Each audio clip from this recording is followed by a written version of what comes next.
What is up, everybody? Chris here from Fake Sports News, bringing you another video. Today we're going to be going over the CWL Vegas pools. So we have 4 teams coming from the open bracket. We have 4 teams coming from the preliminary tournament. And then we have the 12 teams that were drawn from placings at Champs last year. So going to be looking at Pool A first. We have 100 Thieves, E United, and Reciprocity. E United and 100 Thieves are looking like 2 of the better teams this year. And Reciprocity is nothing to sneeze at as well. So this is looking to be a pretty tough pool.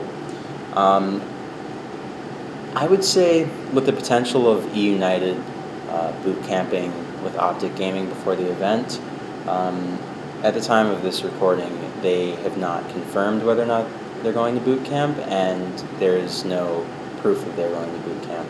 It's just speculation. But with that boot camp in mind, E United has looked very strong this year so far, and 100 Thieves, they've had their moments, but they've definitely had some struggles online. So I think 100 Thieves has a good chance to make it out of pools, but E United also has a very strong chance to make it out of this pool, top spot. I'm expecting E United and 100 Thieves to make it out of this pool. Anything can happen in Call of Duty. Pool B, of course, comprised of Luminosity, Red Reserve, Evil Geniuses, Losers Bracket, and an open team. I think this pool could be very tight. LG has been performing okay recently, but I think that, Gunless and Formal, as well as their other players, they're very well known for performing well on land, so I wouldn't expect them to have any major hiccups this event.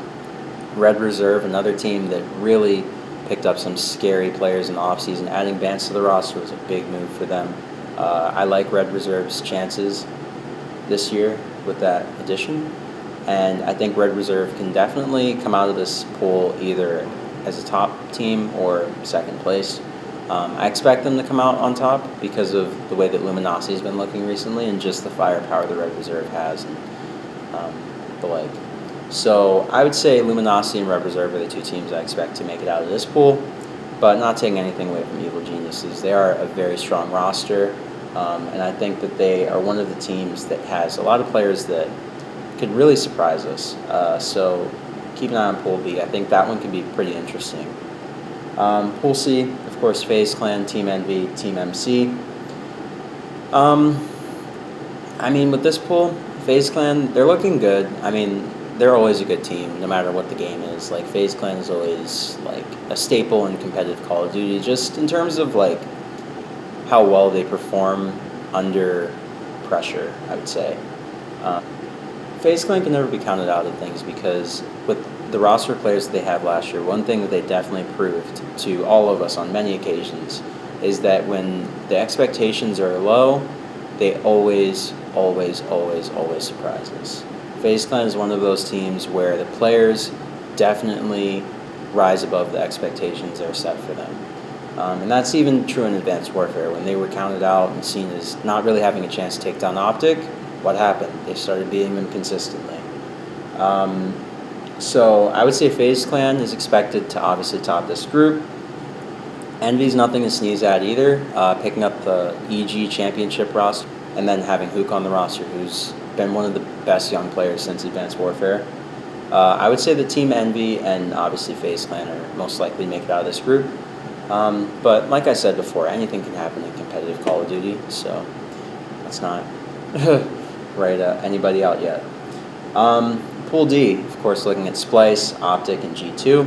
Obviously, Optic, they've won every 2K thus far, so the expectation is that they will easily top this group and possibly go on to win the event.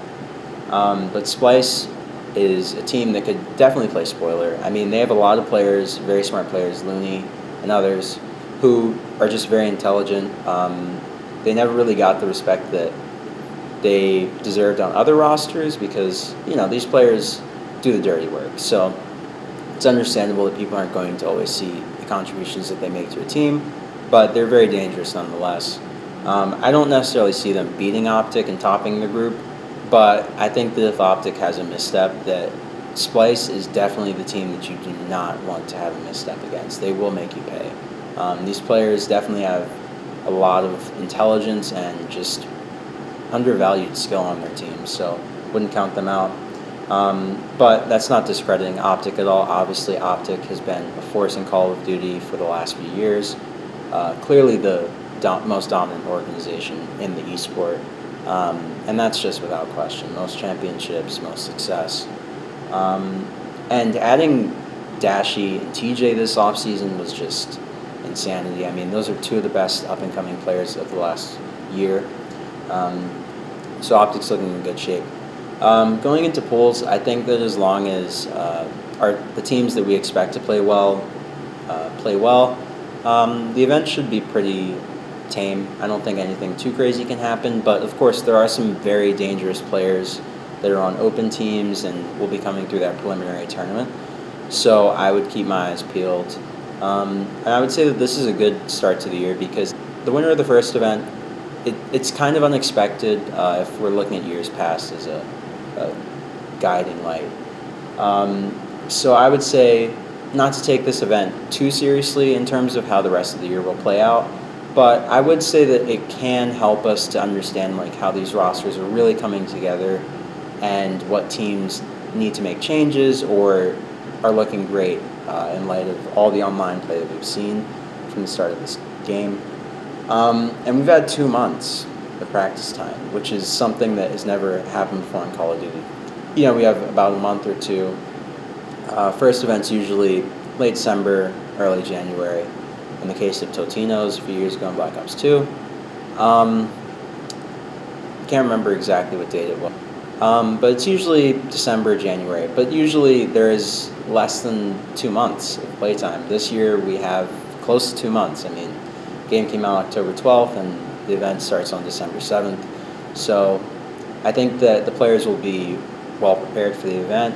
And I think it'll be definitely a lot less random than our first events of years past, just because of the amount of playtime that we've been given.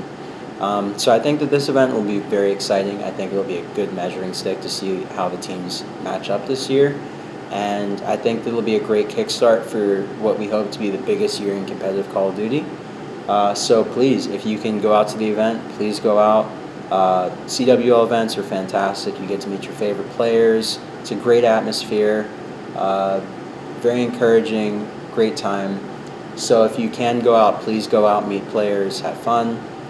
And for those of you that will be watching at home like myself, it's going to be a great event. So I hope everybody watching this has an enjoyable evening, morning, whatever time of day it is. And we'll catch you on the next video. So, peace.